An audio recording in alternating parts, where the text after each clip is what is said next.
right. So I'm going to welcome everyone who's here and those who may be joining in later on virtually on our website.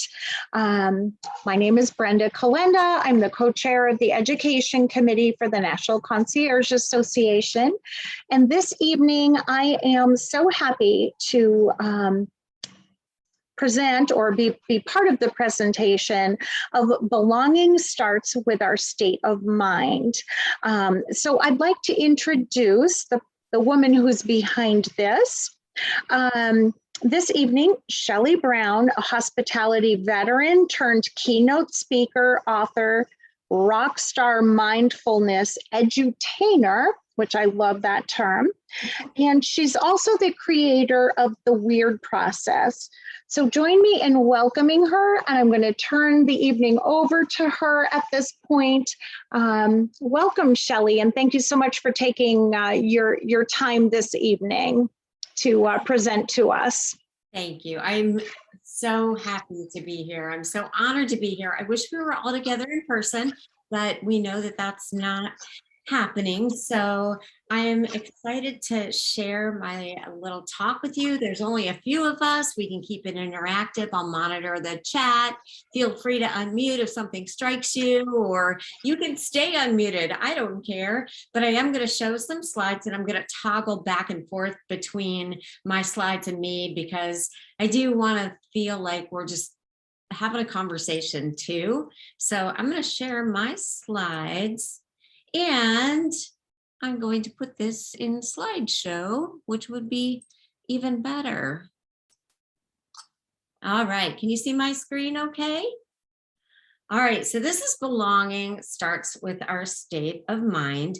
And I'm gonna play something for you and give me a reaction or let me know if you can hear it. You might wanna turn down your volume just a touch, okay?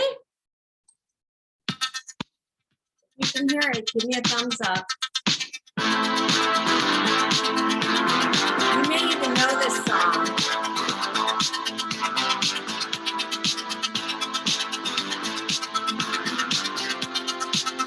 All right, chat me if you know the song or unmute. Anybody know the name of the song? Okay. Nobody. You can unmute if you know it. I don't remember the name of the song, but I do remember the song. Okay. Well, Sarah, right. You win. Yeah. Yeah. So, I played that song because the first line of the song is, I was working as a waitress in a cocktail bar. And I was working as a waitress in a cocktail bar. And it was the 1980s. And every day, I lived with my parents at the time, and every single day my mother would yell at me, you've got to do something with your life other than be a cocktail waitress. And with full decorum, my response was, Mom, what would you like me to do? And she said, anything but be a cocktail waitress. Actually, I yelled at her, what do you want me to do? Right. And we would have this argument over and over again until I actually got discovered by the front office team of a downtown Chicago hotel. So the next thing you know, they loved me, I loved them, and they said, why don't you come work for us? So I was no longer a cocktail waitress. I was now a front office person at the Westin Hotel in downtown Chicago. But imagine every day I'm wearing my standard issue hotel beige polyester uniform and my earrings no larger than the size of a dime and my nude colored pantyhose. And I think you all know they all came out of an egg. And I'm behind a desk and I'm filing hundreds of metal keys. You all do remember that hotel keys used to be metal with the room number on them. So here I am, I'm 5'1", and I'm spending all day long filing keys and key slots. And I thought, there has got to be more to life than this. Maybe pouring drinks. Huh? Maybe pouring drinks. Yeah, I was going to go back to that, but I realized that there was something that I could volunteer to do. And so I volunteered to be the lobby greeter. And I would stand in the lobby inside the doors, and anybody who walked into the hotel, I would say, "Hi, welcome to the Westin Hotel." And I was actually so good that I could guess where people were going. And I would be like, "Oh, the cat's bar mitzvah, take the elevator to the 3rd floor." But in those same 8 hours, I was within earshot of the concierge desk. Mm. And you could see my slides, right? Mm-hmm. So I was within earshot of the concierge desk, and I thought to myself, that is where the magic happened. People were smiling at the concierge desk. There were little secretive type conversations at the concierge desk. And I thought to myself, that is my destiny. That is what I want to do. So I became a concierge, and I was concierge for many years. I was in the hotel side, the residential side, and then I started my own business called Your Friend Shelly. It was a concierge business, and I didn't do such a great job marketing it. So I ended up cleaning up a lot of cat litter and then ran back to the concierge industry. No offense to cats, but I really wanted to do a little bit more. But I loved being a concierge. I loved being a concierge. I mean, my motto has always been, who can I make friends with today?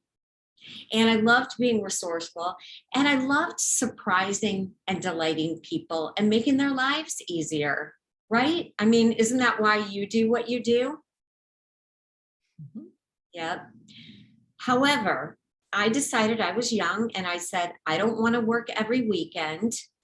I would see these salespeople at the hotel, and they seemed like they had these cushy jobs where they were always taking people out to lunch. And so I decided that I needed to be in sales and that I wanted to go make more money. Well, as my career grew and my responsibilities grew, I became data and measurements and KPIs. And the person inside of me who loved being friends with everybody, who loved the experience of being a concierge. Somebody is coming in right now, Amanda. So I loved being a concierge, but now here I am in sales, and that spirit, that concierge spirit was becoming pretty much depleted. And the last job that I had in the corporate world, I worked in an office, and my friendliness and my outgoing personality was considered disruptive. And I was literally put into a corner in the office. So I was put away from all of my colleagues into a corner, and it was horrible. And I felt like I didn't belong. And I felt so weird. So I felt like the weird girl who didn't fit in. And a lot of us remember that feeling when we're young, when we feel weird and we carry that narrative and story with us. Well, I felt like the 12-year-old, and I'm this 12-year-old in music class. And I come out of this rehearsal room, and there is a girl holding my private journal up. And it's obvious that she shared it with everybody. And in that journal, I had drawn pictures of my classmates, and I wrote things about them meant for no one else's eyes but mine. And here she is pointing her finger at me. You are so weird. And all my classmates are chiming in. You are so weird. So it was as if I had put on this weird sweater, and I couldn't take it off. At least that's what I thought. So when I get put in the corner at my job, I feel just like that weird 12-year-old that doesn't fit in. Everybody, and I don't care who you are, whether you were the most popular kid at school, the homecoming king or queen, the star athlete, everyone has felt weird at some point. Can you remember that moment? Mhm. Can you remember what it felt like? Mhm. Can you feel it maybe in your chest or the pit of your stomach? Mhm. Maybe it's behind your eyes where tears are about to form. They called you weird, they judged you, they labeled you. And now you question yourself, who you are as an individual and your place in the world. And now suddenly all you want is to belong. And I have something different to tell you. The key to belonging is actually noticing the ways that you believe that you don't. In fact, when we separate ourselves, we're all great at making other people feel good and feel like they belong. But sometimes when we are wearing this invisible sweater because of our own narratives and stories that we tell ourselves, we can actually separate ourselves from our own experience of belonging. When we have those stories and narratives that make us feel like we're too old to do something, we're too different, we're too weird, we're too strange, sometimes those thoughts actually become our reality. Even the job where and I forgot to tell you, I ended up getting fired from that job where I was put in the corner, because getting put in the corner for an extrovert, it really affected my performance. And I was so nervous that I actually just could not perform well, and I was fired. And this was before the last few years when workplaces were really thoughtful about mental health issues and anxiety, and they're starting to talk about those things more and more. But I actually got fired. So even those of us who serve other people, even those of us who do everything we can to help other people, can sense this experience of separateness. Anybody feel that? Thumbs up, reaction? Mhm. Yep. Thanks. So how do you define weird? Feel free to unmute. And if you don't want to, that's okay. I think it's when everyone else seems to be one way or to be operating in a group and you feel outside that group, or like your values, actions don't quite mesh. Thanks so much, Sarah. I appreciate it. Anybody else? Okay, so the Merriam-Webster dictionary defines weird as of strange or extraordinary character, odd or fantastic. You know how when we say, you're so weird, and we say it in a good way, or we could say, you're so weird. It's definitely one of those definitions that's both. And I actually define weird as the thoughts and the feelings that we believe separate us or our own unique individuality. So it's the odd or fantastic, right? And we don't know something about us as different or odd or weird until it's judged by others. And that's when we put on our weird sweater, that sweater that we put on. It doesn't mean we wear it all the time, but we do put it on from time to time, because I believe that there's often times where we are that 12-year-old dressed in adult clothing and we feel like we don't belong, or we feel we're too old, or we feel we're too odd, or we feel we're too different. And the moment that we're judged, especially when we're young, can ignite so much fear in us. It can erode our sense of self, our sense of well-being, and actually cause us shame. But I will leave that to the other Brown, as in Brene. No relation. We're both Browns. We could be sisters, right? Why not? But, the feeling of ostracism the experience of ostracism affects the same area of the brain as physical pain. So neuroscience is starting to do a lot of studies on this. So when we feel like, oh my gosh, I am so weird, or we feel excluded, it can trigger that part of our brain that feels physical pain. When I just asked you if you could sense into that physical experience of how it felt when you felt weird, that's actually a really uncomfortable experience. Mhm. And it's that same area in the brain as physical pain. So, you know, what do? We all need people. And I believe a sense of happiness comes from a sense of belonging, right? Belonging is fundamental. It's part of being human. And the research backs it up. There's tons of research about belonging, and more and more and more is coming out. And the University of Michigan says when people lack a sense of belonging, it's a strong predictor of depression, and it's an even stronger predictor of loneliness or lack of social um, social support.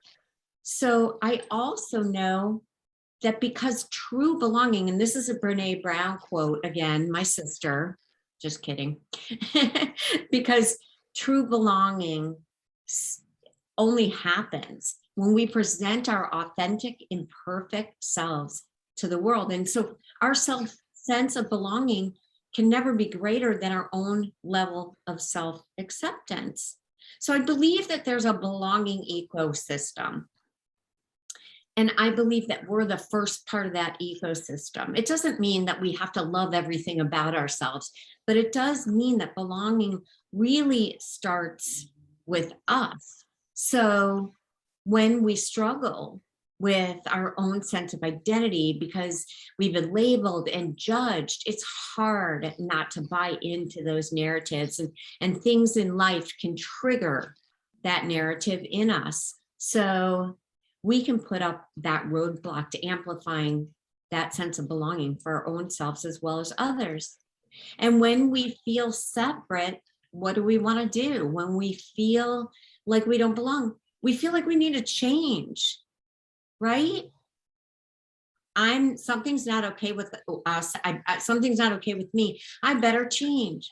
So I don't know about you, but a lot of people end up going to life coaches and therapists and psychiatrists. Not that there's anything wrong with it, but we like desperately want to change something about ourselves, our lives, and our behaviors.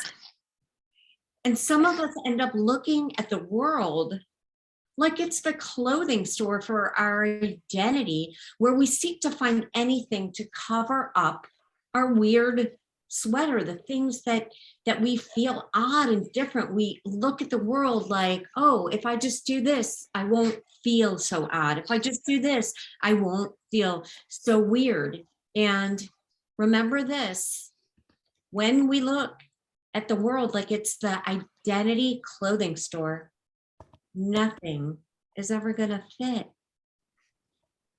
And, you know, like many people, you can't feel like you belong until you first belong to yourself. It's really, really true. Because if we're the first part of that ecosystem, how can we really be present for other people when we are living in our own headspace of the narratives and the stories? Like many people, I sought belonging outside of myself through relationships, through body image issues, through a 20-year long-term relationship with an eating disorder. And as I told you, as a terribly misunderstood salesperson that was really never meant to be in that role. And another way that I really sought belonging, and I'm looking at Sarah's comment, maybe the thing we need to change is to find the people we belong to who will not judge but accept us as we are. And I think it's definitely both and, right? So it's definitely being with people who accept us, and then also being able to accept some of the things that we think are really not, you know, acceptable about us. And I'm going to talk about that later.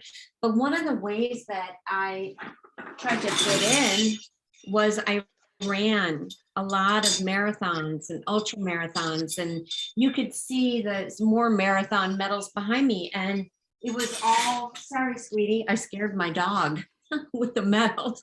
I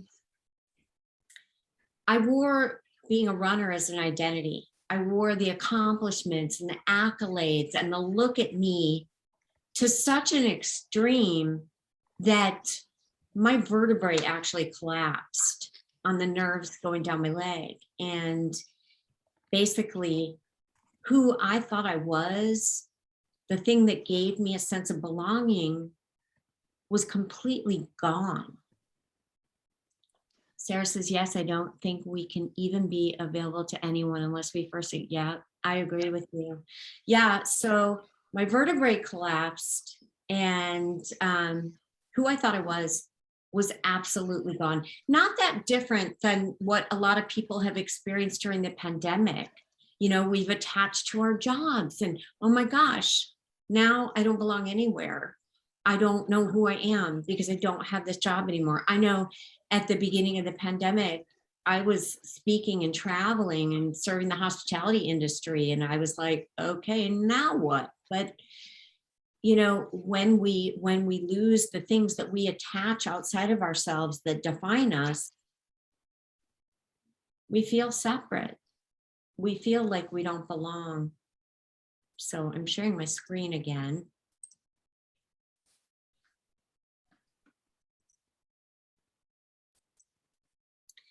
And I believe that we're all weird.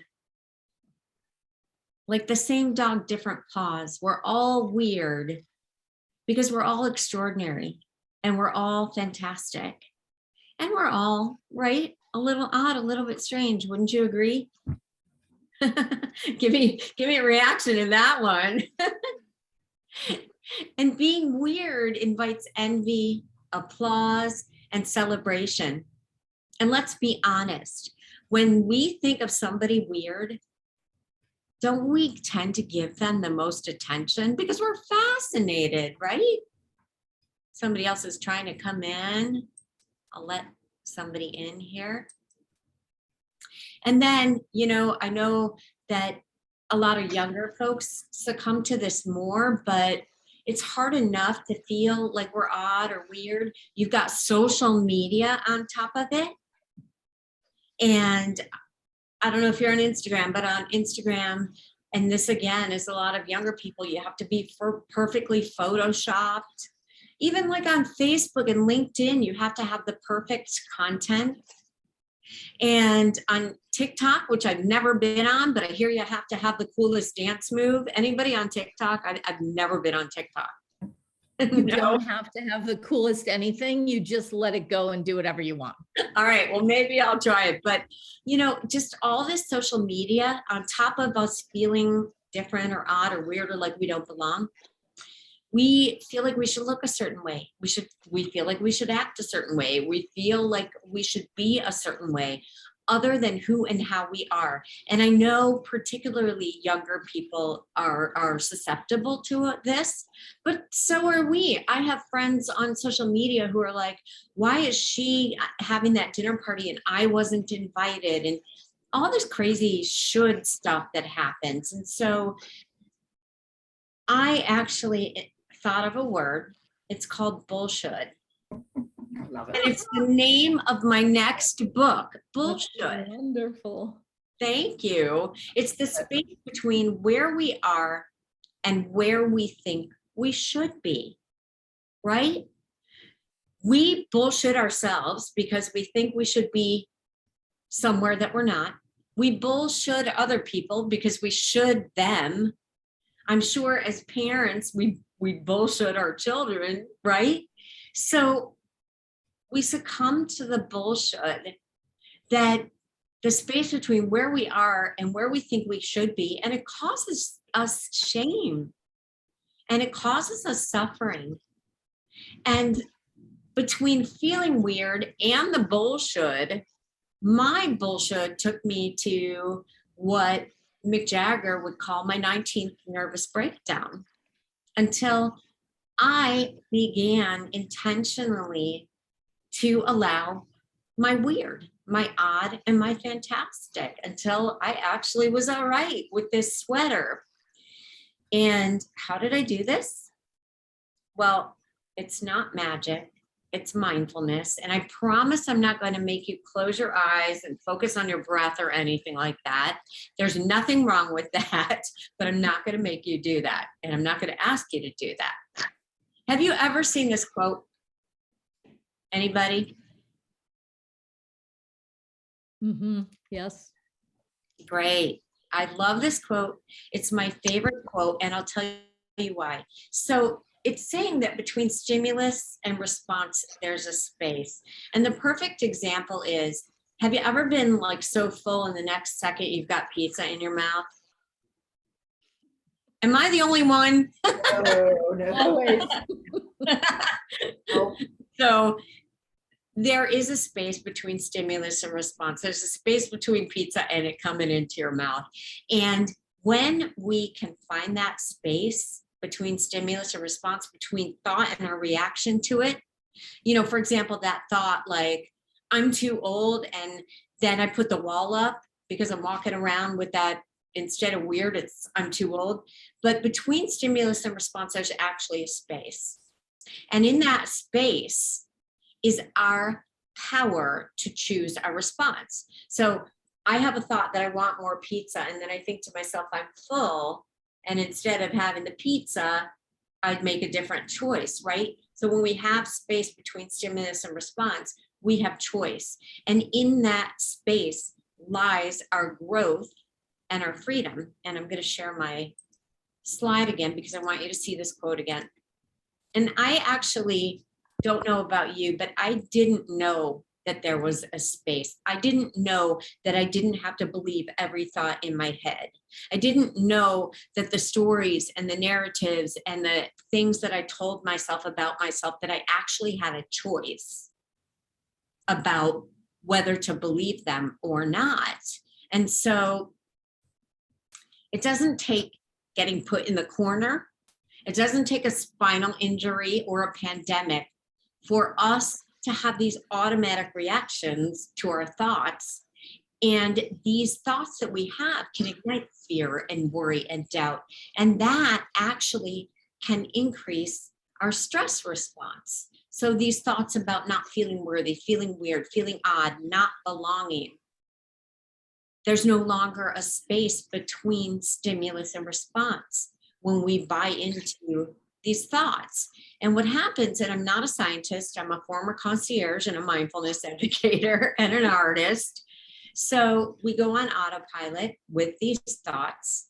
Our adrenaline and cortisol increase, and our dopamine and serotonin, the happy hormones, decrease.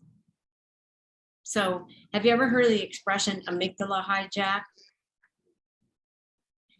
It's the emergency response in our brain that puts us on that autopilot. But I'm not going to go into a whole neuroscience thing, but what I wanted to share with you is that after I was fired, I was referred to a mindfulness-based stress reduction program, and mindfulness changed my life. And I thought it was for tea drinking yogis, and there's nothing wrong with tea drinking yogis because I actually really like tea, but I don't like yoga because I have a spinal fusion. But I thought it was for tea drinking yogis. And I also thought that sitting in meditation, that you had to clear your head and you weren't allowed to think. And if you were thinking, you did something wrong. Have anybody ever tried to meditate? Does anybody meditate regularly? Has anybody ever tried it and thought to themselves, I'm horrible at this because my mind's too busy? Yes. Okay. Well, thanks for sharing. So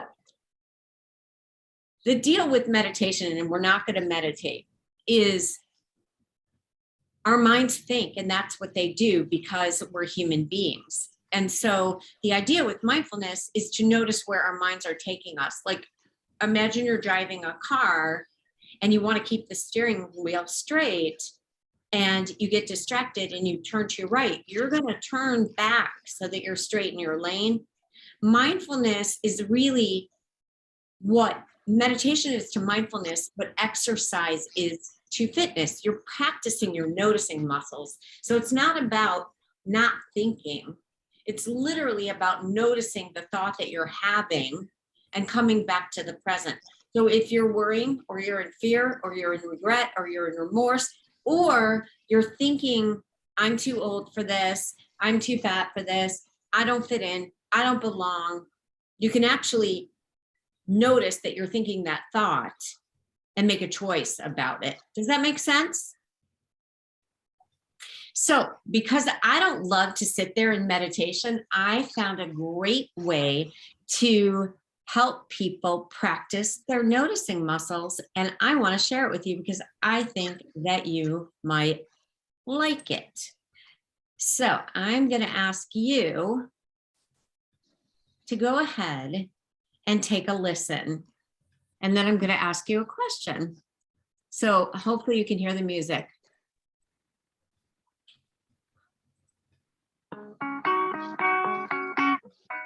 Thumbs up if you can hear it.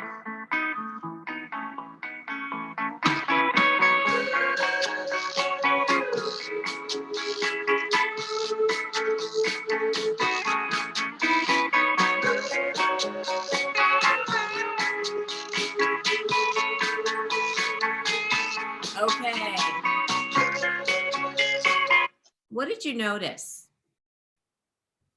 Anything, no wrong answers. Everything else just disappeared. I was focusing on the music. Okay. Anyone else? What'd you notice? And there's no wrong answer.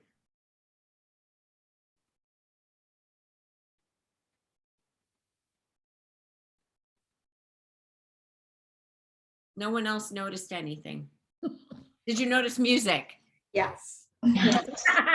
Okay, so there's this instrument, it's called the guiro, and it makes this really distinctive noise. It goes, shh, shh, shh, shh, shh, shh, shh. I'm gonna play this again, and I would like you to see if you could focus your awareness on that instrument, okay? So I'm gonna play it again.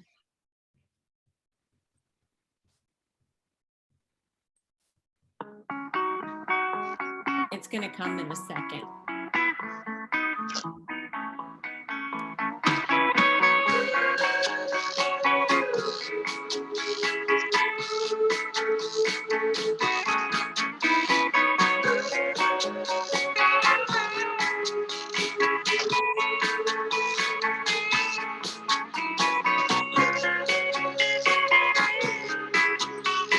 All right, what did you notice?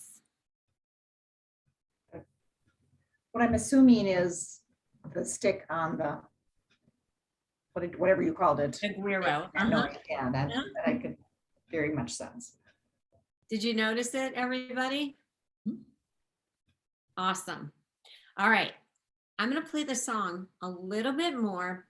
And what I would love for you to do is keep your awareness on the instrument. Now, if you get distracted by anything else, keep on coming back, because that guiro, that instrument, is going to be there. So if you get distracted by Mick, or she's crazy, how long do we have to do this? Oh my God, you know, keep coming back to the guiro, okay? Here we go.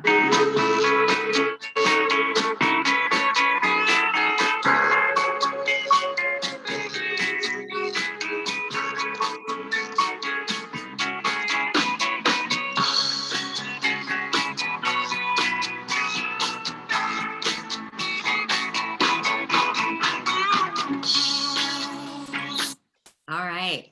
What did you notice that time? That was the last time I'm playing it. Like drums, something like tum tum tum tum that comes after.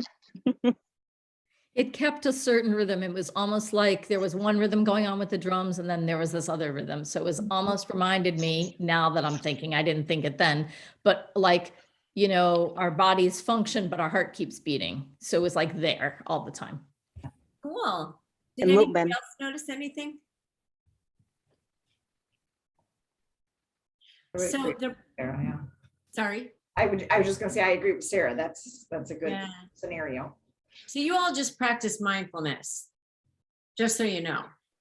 And the reason that I thought of that exercise, and I have brought that to a lot of different people, because a lot of people don't want to sit there and meditate, and not everybody likes to sit there and meditate. And I found that music is a great way when you isolate an instrument like we just did, and you practice noticing that instrument, no matter what, no matter whether Keith or Mick or Rip Charlie Watts, you know, and you keep on coming back, you're practicing that noticing muscle. You keep on coming back. So that's what mindfulness is all about. It's being present in the here and now. And when you get distracted by distracting thoughts or looping or fears about tomorrow that you have no control over, or regret or remorse, or, you know, what ifs that happen to us, when we can intentionally put that space and practice noticing those thoughts, then we can keep on being present. And when it comes to those thoughts about not belonging, it's the same thing. When we feel like we don't belong, it's because we have these thoughts in our head. So how do we learn to be with those thoughts and be present anyway?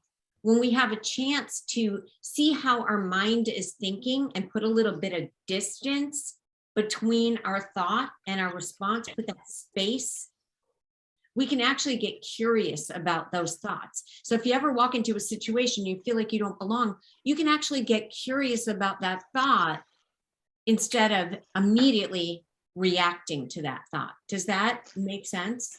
Yes. Great. So a few more slides, and that's actually how I teach mindfulness to people, about practicing your noticing muscle, and I think it sums it up pretty well. So I'm glad, thank you for playing along with that one. So when we practice that noticing muscle, it's almost like an Amazon shopping cart of our thoughts. As we walk in the Amazon, you know, online store, and we're putting stuff into our basket, we can actually see what we're putting in our basket, and instead of buying everything, we can delete it. We can save it for later, you know, or we can purchase it. And so I put together this easy to remember acronym using the word weird, W-E-I-R-D, as a way for us to practice our own sense of belonging and our own sense of individuality. And it all comes from that noticing, right? So the W of weird is welcoming. When we have those thoughts that make us feel separate, like we don't belong, instead of resisting them, we can allow them. And when we allow our thoughts, we can, again, question them, get curious about them. Because if we're in resistance, what we resist persists. So the W of weird is welcoming our thoughts. And then we can actually see that they're not permanent, they're impermanent. The E of weird is engaging. One of the greatest ways when we feel like we don't belong is to get super present to the other person. Really, really just fully engaged, curious, and getting it curious again helps us not go into judgment, into biases, into believing our own thoughts. So engaging with our full presence. So that's the E of the weird acronym. The I of weird is integrating. Do you ever wear, I know we're all wearing leggings, but do you ever wear a pair of pants that were too tight? My whole life. So integrating means being all of who we are. Because when we're not integrated, we're constricting ourselves.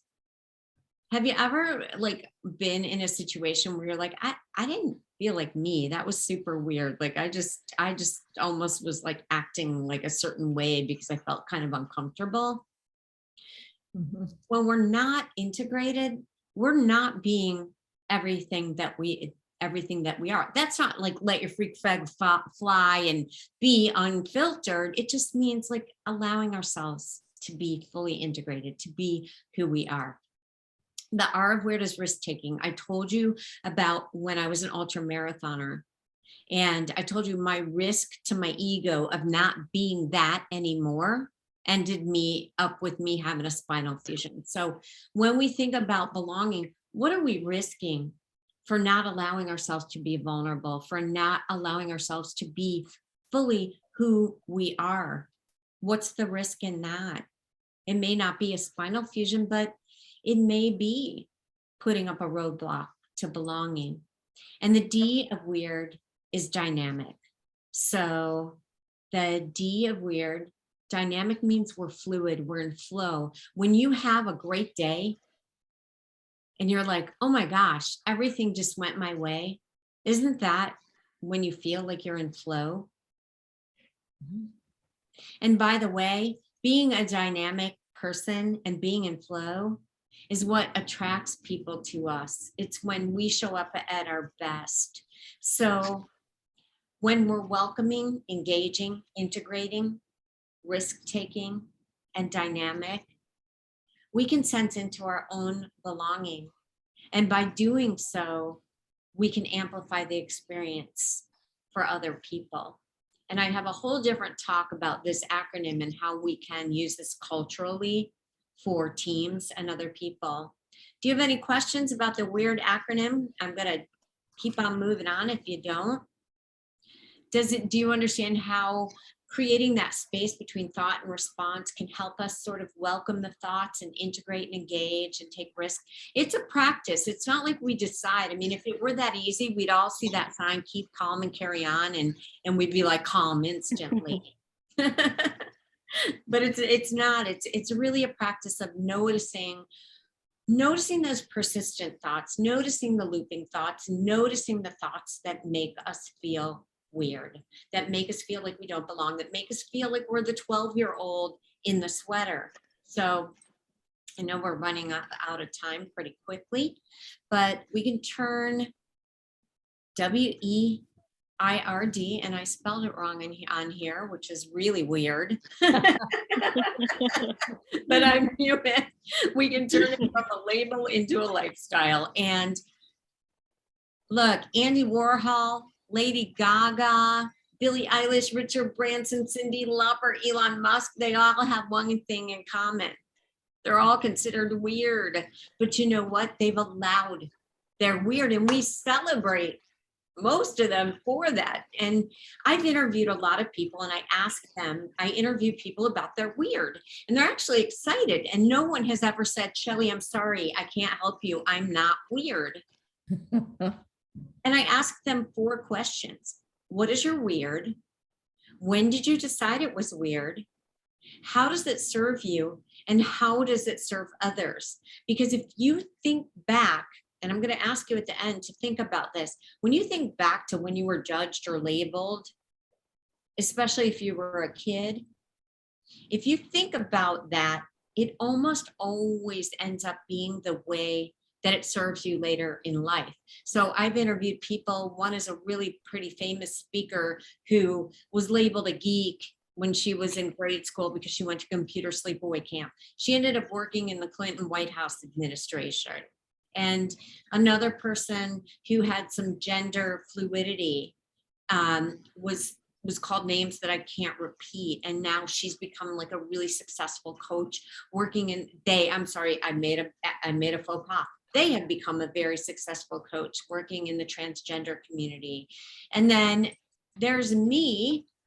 I am not only weird, I get to spread the weird. And I wrote a book of stories, of true stories that are sort of, I was telling Brenda, from meltdowns to mindfulness, kind of a combination of Sex in the City meets Irma Bombeck. And it's all stories that we can relate to in this human experience. And I started doing art. So I opened up that space that was taken up from all these thoughts that I was holding on to, all these narratives and stories, and all this art just started pouring out of me. So all the art that you saw was drawn by me. And I let go of the perfection. I allow myself to have fun and just be who I am by using that weird acronym and by letting go of the thoughts and feelings that I believe separate me. And now I'm going to ask you to think about, what is your weird? And you don't have to answer, and you can certainly answer if you want. How did you decide it was weird? How does it serve you? And how does it serve others? And maybe your sweater can become your cape, or maybe it already is. So, thank you. It was an honor, and I'd love to answer any questions that you have. Please follow me on LinkedIn, Facebook, Instagram. If you know anybody who's looking for a speaker on belonging, but I'd be happy to answer any questions. And Go back to that last slide for one more second, please. sure.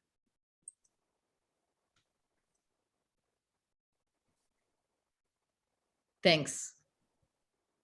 You're welcome. Okay, I got it. Thank you. That was great. Oh, It was really, that was fabulous. I already sent you a message in LinkedIn. I want to talk to you. I got lots of energy from that. It was great. thank you. Thank you. Hi, Amanda. I couldn't see you. I really appreciate it. It's an honor. If you have any questions, let me know. Well, what I when caught, you- sorry. No, go ahead. What I caught, it was fantastic. I'm sorry, I had another Zoom meeting before this, mom duty. From what I caught, it was amazing. I'm going to definitely go back and watch the replay. So that's why I was in disguise most of the night. So sorry about that. No apology necessary. No apology necessary. Thank you for being here. I'm curious, when I was thinking about the question, what is your weird? How would you answer that question? Like, you just gave us a whole talk about it, but it was a really hard question to, like, nothing just popped into my head. So I'm just Yeah. curious. Thank you for asking. So, when I was a kid, I was a curious, creative kid. I mean, I'm the one with the journal where I drew pictures of my classmates because I was curious and I love people. And when I was judged and labeled, it literally shut me down for decades. And, and hopefully, I know there's a lot of people with similar stories, right? And I ran away from that creativity. I ran away from that pretty often because I felt like something was not okay with me. And I even was shut down artistically, and it just started pouring out of me in the last 10 years. So my weird was pretty much my curiosity. And when did I decide it was weird? When I got called the weirdo. And how does it serve me?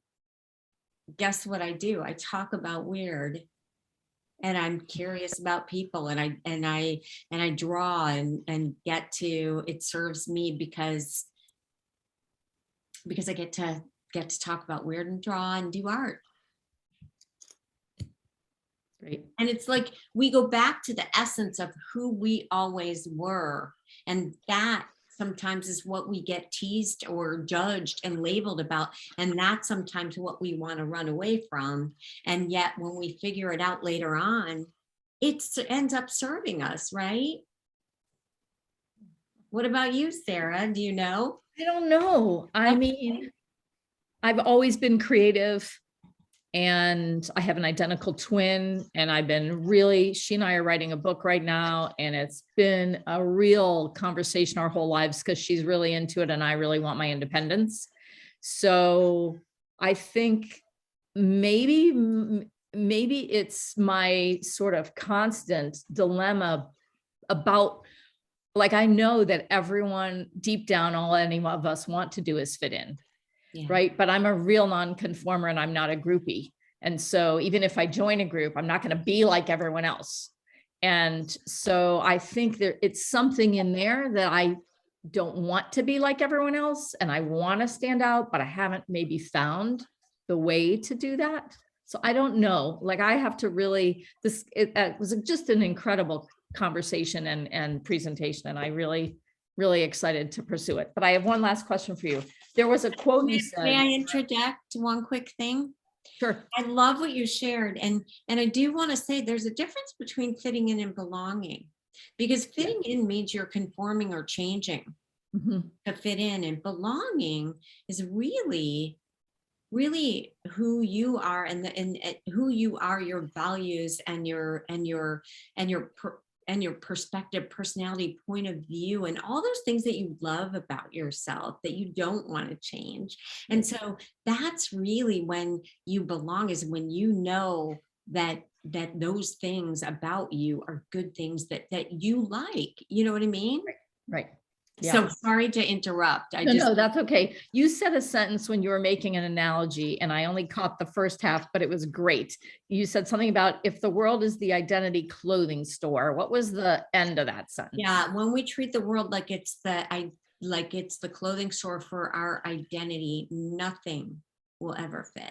Oh, okay. Yeah. Great, thanks. Thanks. Okay.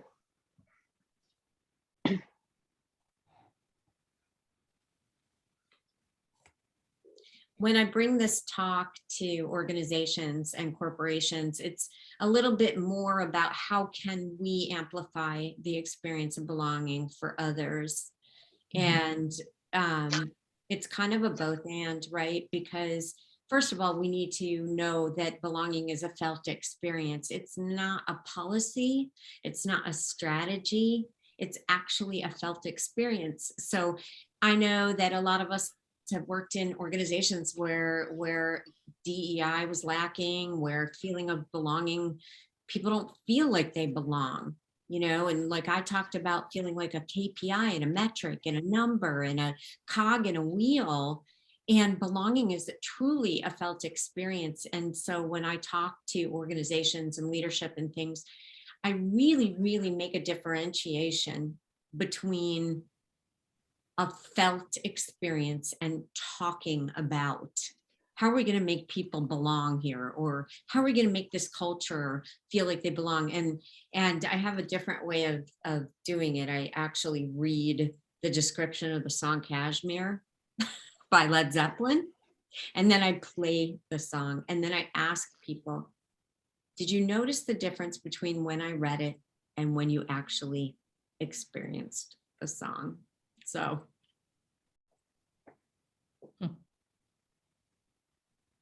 So Brenda and Pat, you've been quiet. I'm taking lots of notes. I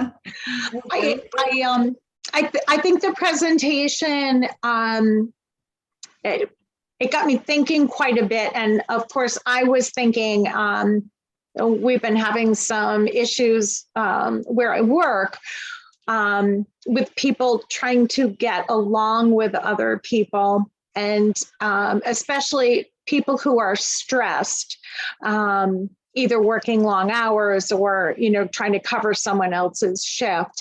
And I think oftentimes, especially in a work situation, people are trying to feel like they belong, but I can see what you're saying, where if they don't feel like they belong to themselves, they're not going to be able to quote unquote fit in. They have to be able to respect themselves and what they're doing maybe. So I was kind of looking at it in a work situation with what's been going on. It makes a lot of sense. You know, it's interesting that you said that too, because, and I really appreciate that, because part of what I did before the pandemic with organizations is we would come up with, I would do this whiteboard thing where I would put typical work situations, like I would write meeting, I'd show a picture of a meeting, I'd show a picture of a clock, I'd show a picture of an email inbox, and I would have people, I would say, okay, don't think about it, go up, whiteboard it. What's the thought? What's the feeling? Too many meetings. Why do I have to be at this meeting? You know, too many emails, blah, blah, blah. And we would talk about how we could come together to put some parameters around these things so that people wouldn't feel so, oh, like, what was the best way we could make decisions as a group to, if somebody didn't need to belong to a meeting, could we make a rule about that? If somebody didn't need to be included on an email, if somebody didn't like to be interrupted during the day, could you email them? But then as far as belonging and individuality, there's some different exercises too, where understanding people's preferences, personalities, and point of views, and getting to know them, just little things about them so that we can show up better together. That's also really critical when it comes to belonging too. So it's not just fitting in, it's getting curious about other people.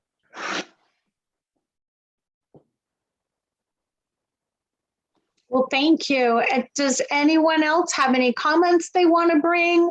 Again, we try to always be respectful of your time. And again, we thank everyone for coming this evening. Any other comments or questions? All right, I will conclude the meeting by saying if you are an at-large member, and I think we have maybe a couple who are on, we do have an at-large meeting next Wednesday, and I hope everyone will make sure that they sign in for that meeting. And our next education meeting is going to be the third Wednesday in February, the 16th. And that will be on concierge software, MS Shift with Scott Ostro. I think I'm pronouncing his name correctly. So I do look forward to having everyone in on that. And Shelly Brown, again, thank you so much for opening our minds to something different. I'm telling you, now that I have heard that instrument, I can't listen to the song and not hear it. That's all I heard by the end. Wasn't really listening to the rest of it. So yeah, it's everything that you have brought to us this evening. I think we are all going to be taking that in, and it was a wonderful presentation. I thank you so much. So honored, so honored. I was so excited about this, and I just literally, I'm going to tear up. It was like a coming home to be with you all, and thank you so much. Well, thank you. Thank you. Everyone have a good evening. If you're in the cold, keep warm, and I look forward to seeing you all again soon. Thank you, Shelly. Thank you so Thank much. you. Have a great Thank you, evening, thank you. everyone. Bye-bye. Thank Have a good you. evening. Thank you, Brenda. Thank you.